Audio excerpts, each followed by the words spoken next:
Handshake with Ashura. It is a show that has gained traction amongst people with hearing impairment. 25-year-old Ashura Michael is a lawyer by profession, but chose to dump the clock and instead serve women and children living with disabilities through her show. So I started a Handshake with Ashura, which focuses on women and children with disability issues.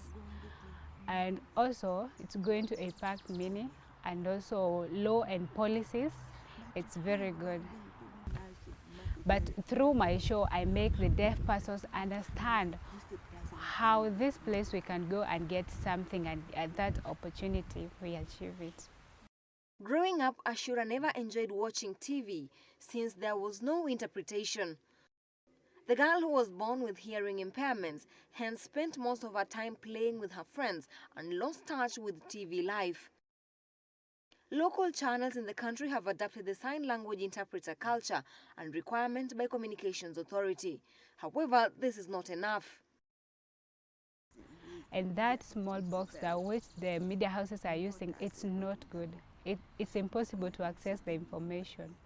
You know, sign language, it's about facial expression, also visual and communication.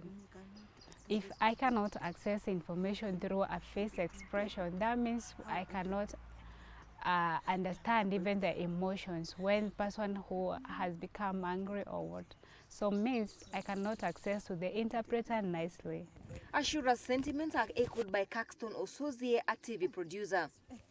When we do our content, we make sure that the sign language interpreter is on set. And when they are on set, it's easy to communicate to the deaf. And let's focus on the background as well. The background should not be that busy for a deaf person to understand, because you will realize that these people are using their eyes to as a form of hearing what is going on set. One of the biggest challenges that Ashura and colleagues face is the fact that there is no standard sign language that is universal. Hence, complaints of misleading the audience arise at times. Most deaf people are not educated. So it's very hard for them to understand some say jargons, or rather vocabularies used in a film. Is that the Kenyan government has given opportunity for, has a policy of at least 5% employment opportunities for PWDs, both in the private and public sector. So it will be a very good opportunity for them to know that they are able to get those opportunities in the marketplace, because that's where the problem has been. Ashura believes living with disability is simply being able differently and would wish TV producers adopt sign language interpreters on set for purposes of inclusivity.